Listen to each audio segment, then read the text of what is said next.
का श्रवण करने का वही अधिकारी है जिसका हृदय अंतःकरण साफ है।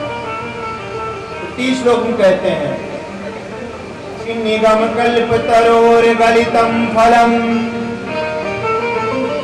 शुक मुखादमृत द्रव संयुक्तम पिबत भागवतम रसमालयम मुहुरहो रसिका भुवि भाव।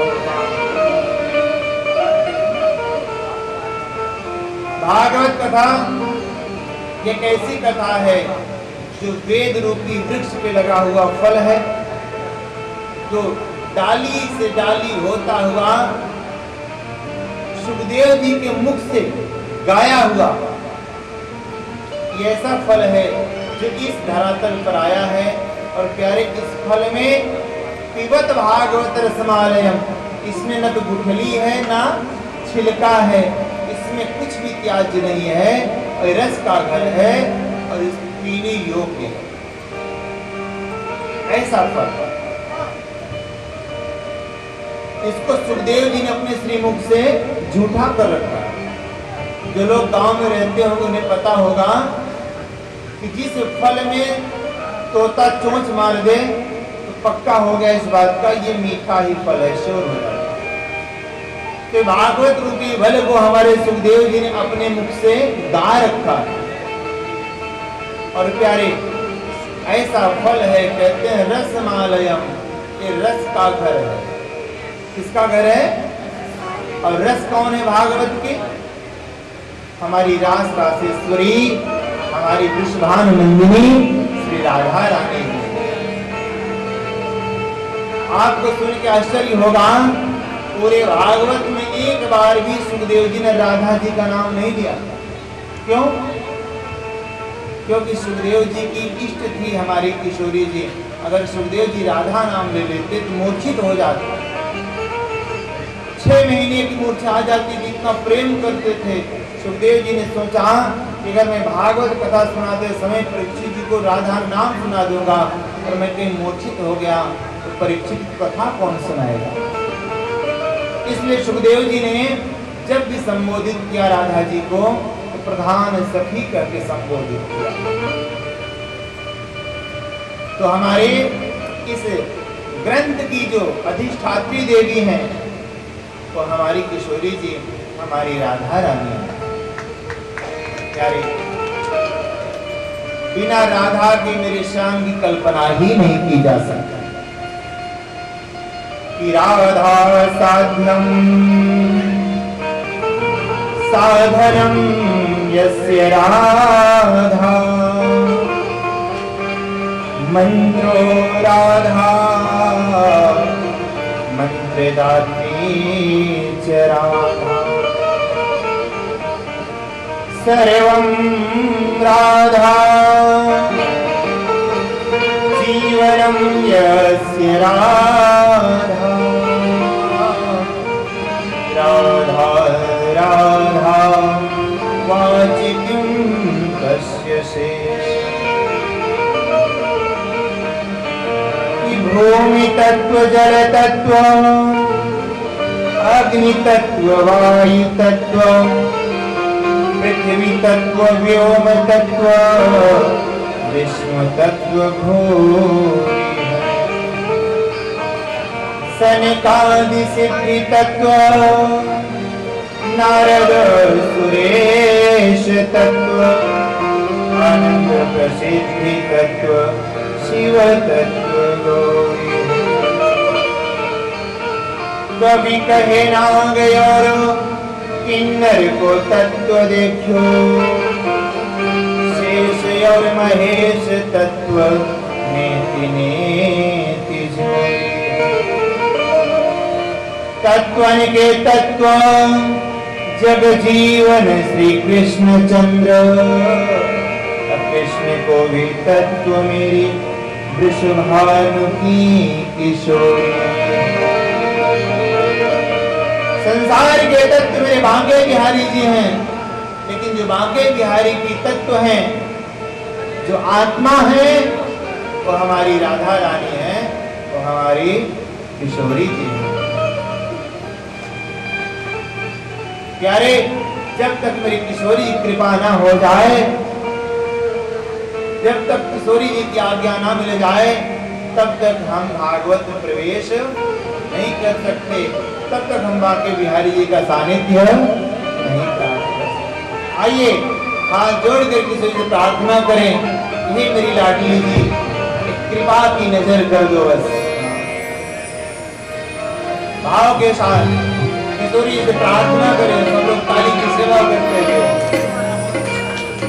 एक नजर कृपा की कर दो, एक नजर कृपा की कर दो,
Thank you.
चेहरे के पावर निकल नहीं रहा था। मैंने कहा ऐसे मार दूंगी तो सब शादी टूट जाए। तो मैया भगवान की पूजा तो कर रही है, श्रद्धा तो है, लेकिन उसके अंदर ज्ञान की कमी है। उस बावली को ये नहीं पता कि हम भगवान की पूजा करने या सिर फोड़ने आए। बोलिए, तो हमें ऐसी भक्ति नहीं करनी है। और प्यारे, भक्ति करने का तरीका कब आएगा? जब आप भगवान की पावन कथाओं को, अरे कथा आज हो रही है, कल कथा विश्राम हो जाएगी, टेलीविजन पे कथा आती रहती है, हमारी कथा आती है, सुना किया करो। टेलीविजन नहीं है, रसोईया में अपना मोबाइल चालू किया, यूट्यूब पे सर्च किया, मेरा नाम याद है, भूल गए, मोबाइल लिए हो तो भी सर्च कर लेना, सब्सक्राइब कर लेना। यूट्यूब जिसके पास है, एंड्रॉइड फोन, गंगोत्री तिवारी मृदुल, भूल जाओगे, मोबाइल निकालो, करो गंगोत्री तिवारी मृदुल, हमारी सारी कथाएं आ जाएंगी। उसे सब्सक्राइब कर दो, अपना रसोईया में लगाया, कथा सुनती रही। हाँ हाँ हाँ, कितना अच्छा तरीका लगा। नाम भूल जाओ तो जब आप निकलते हो तो बाहर हमारे उदित भैया हमारा बहुत बड़ा फ्लेक्स लगाए यही गेट पे, उसमें हमारा नाम भी है और नंबर भी है। तो नाम के माध्यम से आप हमसे जुड़ सकते हैं, फेसबुक पर भी, यूट्यूब पर भी, और हमारी कथाओं को भी जुड़ सकते हैं। प्रेम केसरी राधे। तो इसमें कोई धन खर्च होने वाला नहीं, तो फ्री का सौदा है, इसलिए सब्सक्राइब करने में कोई बुराई नहीं है ना। कथा सुनो, आनंद आएगा। तो समय समय पर हमें कथा सुनते रहना है। क्या करना है? हाँ, जिस प्रकार से तन को स्वस्थ रखने के लिए स्नान की आवश्यकता होती है। अभी 10 दिन मत नहाओ, देखो शरीर कैसा हो जाएगा। तन को स्वच्छ रखने के लिए स्नान की आवश्यकता होती है, और शरीर को स्वस्थ रखने के लिए भोजन की आवश्यकता होती है। 10 दिन भोजन नहीं करो, बीपी लो, कमजोरी आ जाएगी। उसी प्रकार से मन को पवित्र रखने के लिए भजन की आवश्यकता होती है, भगवान के प्रवचन की आवश्यकता होती है। जिस प्रकार से आप 10 दिन भोजन न करो, कमजोर हो जाओगे, उसी प्रकार से आप अगर महीनों भगवान कथा भोजन नहीं सुनते तो आपके मन में विकार आ जाएंगे, आपके मन में वासना आ जाएगी, आपके मन में क्रोध आएगा, आप चिड़चिड़ालू प्रवृत्ति को हो जाएंगे, आपका मन हरदम परेशान रहेगा, चिंतन हो जाओगे, डिप्रेशन हो जाओगे। तो जिस प्रकार शरीर का खुराक भोजन है, उसी प्रकार से मन की खुराक मेरे परमात्मा का प्रवचन है, मेरे भगवान का भजन है, मेरे भगवान कथाएं हैं। अतः इनको समय समय पर इसकी खुराक देते रहा करो। प्रेम से ही श्री राधे। तो आपके इस कॉलोनी में ये कथा कौन सी बार हो रही है? पहले हुई?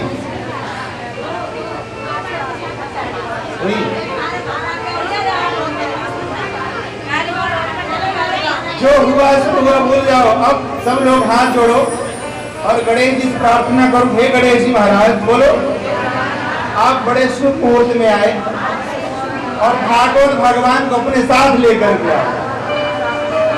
अब ऐसी कृपा करो कि भागवत कथा यूं निरंतर प्रतिवर्ष गंगा की तरह हमारे इस मोहल्ले में प्रवाहित होती रहे।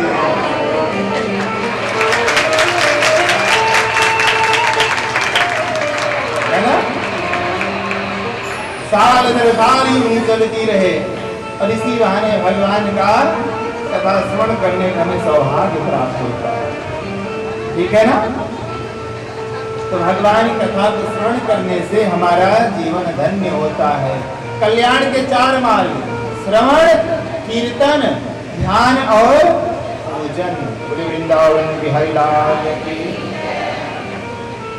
इसके बाद पूछा, इन सभी शास्त्रों का निचोड़ क्या? बोले महाराज वैसे तो 18 पुराण 6 शास्त्र होते हैं, लेकिन सबका निचोड़ है श्रीमद् भागवत महापुराण। क्यों? क्योंकि आप विष्णु पुराण सुनेंगे तो केवल उसमें नारायणी कथा है, शिव पुराण सुनेंगे तो केवल उसमें शिव जी कथा है, और देवी भागवत कथा सुनेंगे तो केवल देवी जी। लेकिन भागवत पुराण ऐसी कथा है जिसमें भगवान के 18 पुराणों की कथा समाई। बोले ये कथा कब किसने लिखा? बोले द्वापर के अंत में सत्यवती गर्भ से पराशर जी का जन्म हुआ, और पराशर जी ने नारद जी के कहने पर चतुश्लोकी भागवत का विशालकाय रूप करके 18,000 श्लोक में श्रीमद् भागवत महापुराण की रचना करी। श्रीमद् भागवत महापुराण की बोले श्रीमद् भागवत वेदव्यास ने लिखी, तो सुनाई किसको? बोले वेदव्यास ने सुखदेव जी को सुनाई, और सुखदेव जी ने महाराज परीक्षित जी को सुनाई। बोले परीक्षित कौन थे? बोले परीक्षित थे ये पांडव के वंशज थे। पांडव के पुत्र हुए अभिमन्यु, अर्जुन के पुत्र अभिमन्यु, उनकी पत्नी हुई उत्तरा, और उत्तरा के गर्भ से महाराज परीक्षित जी का जन्म हुआ।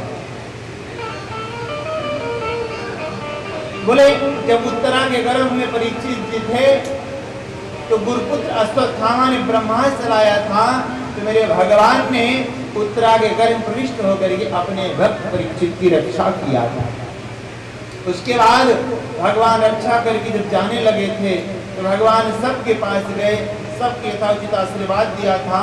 जब कुंती के पास गए थे तो कुंती ने भगवान से बड़ा विचित्र वर मांगा था। ये प्रसंग हम सब लोग जानते हैं। हम सब भगवान के पास जाते हैं, कोई गाड़ी मांगता है, कोई बंगला मांगता है, कोई सुख मांगता है, कोई बेटे की नौकरी मांगता है, कोई बिटिया की शादी का वर मांगता है। लेकिन कुंती जी ने ऐसा वरदान मांगा, ऐसा वरदान मांगा प्यारे, कि ऐसा कोई वरदान आज तक किसी ने नहीं मांगा। जब भगवान उनके पास गए तो कुंती ने भगवान की बड़ी प्यारी स्तुति करी। कुंती ने कहा कि कृष्णाय वासुदेवाय देवकी नंदनाय च नंद गोप कुमाराय गोविंदाय नमो नमः पंकजनाभाय नमः पंकज मालिने नमः पंकज नेत्राय नमस्ते पंकजाय। हाथ जोड़ करके भगवान से निवेदन किया, हे कर कमल, हे कमल नयन, हे देवकी नंदन, हे स्वानंदन, हे अखिल ब्रह्मांड नायक कृष्ण भगवान, आपको मेरा बारंबार प्रणाम है। देवकी ने कुंती ने कहा, प्रभु आप नंद नंदन हैं, आपकी हमारे ऊपर बड़ी कृपा है। आपने अपने 6 भाइयों को कंस से नहीं बचाया, कंस ने मार दिया, लेकिन मेरे 5 पुत्रों को आपने बचाया, रक्षा किया। आपका मेरे ऊपर बड़ा इंसान है, बड़ी कृपा। भगवान ने कहा, हुआ आज बड़ी लंबी चौड़ी स्तुति कर रही है, कुछ विशेष वरदान मांगने की इच्छा है क्या? कुंती ने कहा, हाँ प्रभु मैं मांगना तो चाहती हूँ, लेकिन मन में एक बात का डर है, कहीं देते हुए तेरे हाथ न रुक जाए। भगवान ने कहा, मांग दूंगा, तू जो मांगेगी ना आज मैं तुझे वो दे दूंगा। कुंती ने कहा, प्रभु हमें तो बस यही चाहिए कि मुझे तेरे नाम का स्मरण बना रहे, और मुझे दुख इस बात का है कि तेरा नाम लोग दुख में ही याद करते हैं, सुख में लोग भूल जाते हैं। मुझे इस बात का डर है कहीं मैं सुखी हो जाऊं और तुझे मैं भूल न जाऊं, इसलिए मैं चाहती हूं तेरा नाम सदैव मेरे मुख को बना रहे। क्योंकि दुख में सुमिरन सब करें, सुख में करे न कोई, जो सुख में सुमिरन करे दुख काहे हे मेरे भाग्य बिहारी जी, हर व्यक्ति आपको दुख में याद तो करता लेकिन सुख में भूल जाता है। प्यारे, दुख में भगवान बरबस याद आते हैं। जरा सा भी घुटनों में दिक्कत हुई तो हे राम, परमात्मा व्यक्ति याद करता। अब यहाँ पर युवा लोग बहुत कम हैं लेकिन कम है। अभी किसी जवान व्यक्ति से कहो चलो कथा सुन के आते हैं, बोले ये तो बुड्ढों का काम है, हमारा काम थोड़ी है। अरे बावलो प्यारे, भगवान का भजन करने का समय युवावस्था होती है। जब आपका नेत्र काम कर रहा है तो बड़े आराम से भगवान का दर्शन कर लोगे। आप खुद कमा रहे हो तो दिल खोल के दान दे लोगे। जब बुढ़वा हो जाओगे ना, जब बुढ़िया हो जाओगी, दान देने का भी मन आएगा, भाव आएगा मन में, तो बहू हाथ पकड़ लेगी, कमा कर ठीक क्या सकते दान देना। बुढ़ापे में भगवान कथा सुनना चाहोगे लेकिन कान साथ नहीं देगा। तीर्थ यात्रा करने चाहोगे तो पैर साथ नहीं देगा। भगवान भजन करने का समय जवानी है, लेकिन ये जीव इस जवानी को यूं ही गुजार देता है। खेलत कूदत लड़कइयां बीती, मस्ती में जवानी, आइल बुढ़ापा बुढ़ऊ रोए, कम न होए परेशान। प्यारे, भगवान को याद करने का समय युवावस्था है, सुख है, लेकिन दुर्भाग्य व्यक्ति सुख में परमात्मा को भूलता है। इसलिए आज कुंती ने कहा, हे मेरे बिहारी जी, अगर आप हमें देना चाहते हो तो हमें एक दुख नहीं, दो दुख नहीं, अपितु आप हमें दुखों का पहाड़ दे दे। यथा ऋषिकेश खड़े न देवकी, कंसेन रुद्धाति चिरं सुचार्पिताः, विमोचिताहं च सहात्मजां विभो, त्वयैव नाथे मोह विपदः गणा। यहाँ बहुवचन का प्रयोग किया, विपत्ति नहीं कहा, विपदः गणात्। आप हमें विपत्ति का पहाड़ दे दे। क्यों? क्योंकि मेरे लिए सबसे बड़ा दुख तब होता है जब तेरा नाम मेरे मुख से नहीं निकलता। कि विपदो नैव विपदः, संपदो नैव संपदः, विपत् नारायण विस्मृतिः, संपन्न नारायण स्मृतिः। हे मेरे बिहारी जी, सबसे बड़ी विपत्ति वही है जिस समय तेरे नाम का विस्मरण हो जाए। मेरे लिए सबसे बड़ा धन वही है, सबसे बड़ा सुख है तेरा नाम मेरे मुख से निकलता रहे। कि नाम महाधन है, नहीं दूसरी संपत्ति और कमानी, छोड़ यटा जग की, हमको कुटिया ब्रज माही बनाओ।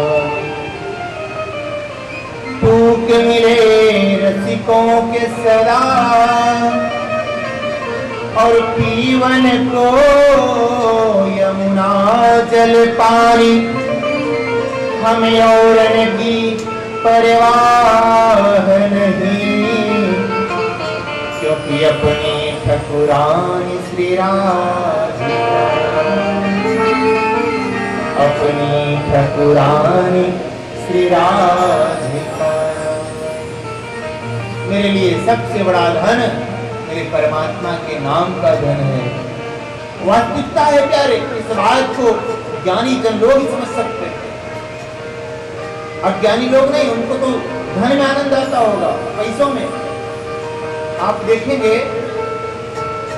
बच्चा जब छोटा होता है तो खिलौने से बड़ा प्यार करता है वो उसी को अपनी संपत्ति समझता है।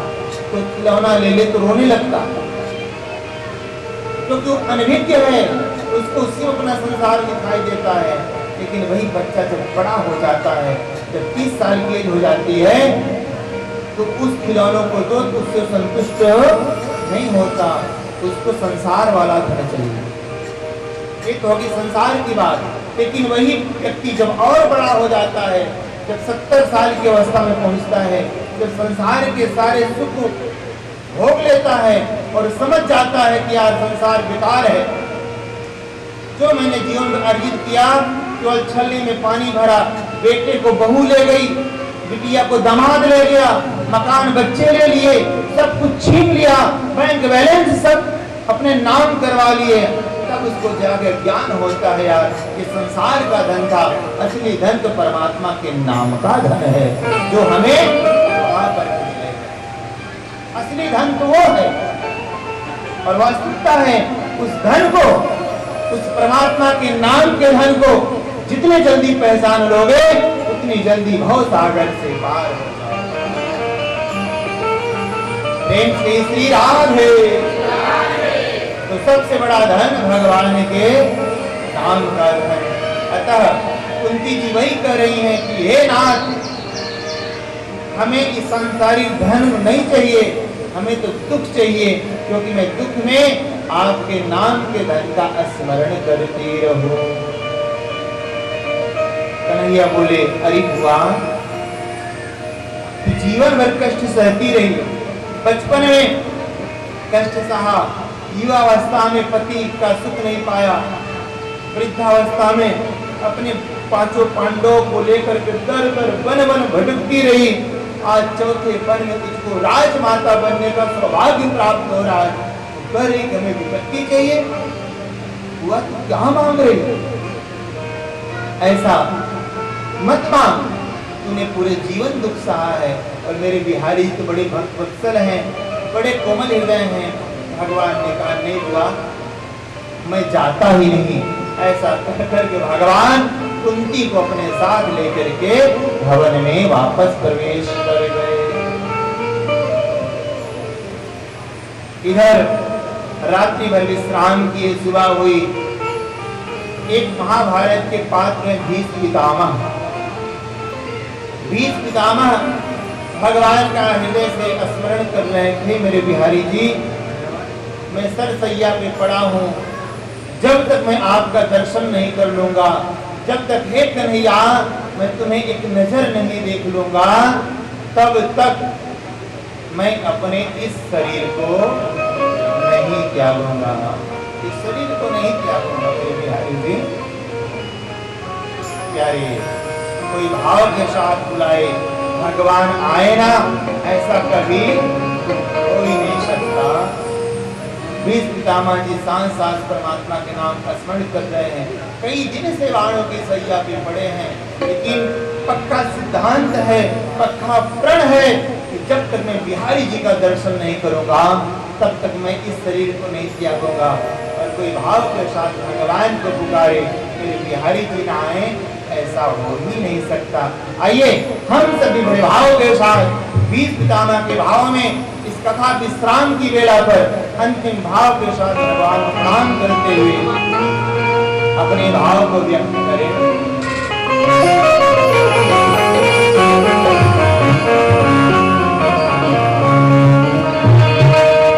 कन्हैया तुम्हें, अरे कन्हैया तुम्हें एक नजर देखना,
करना चाहते हैं, कौन को करना चाहता है? हाथ जोड़िए, हाथ तो जरा भाव के साथ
Always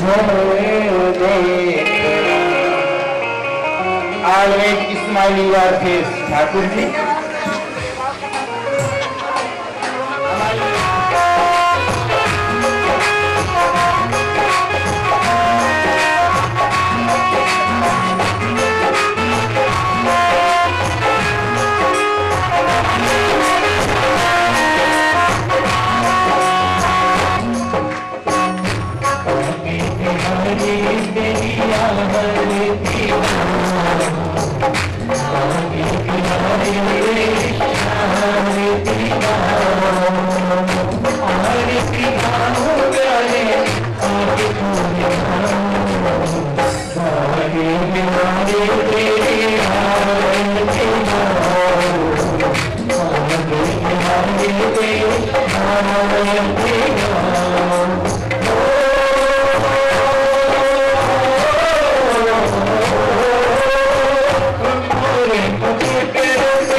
Oh,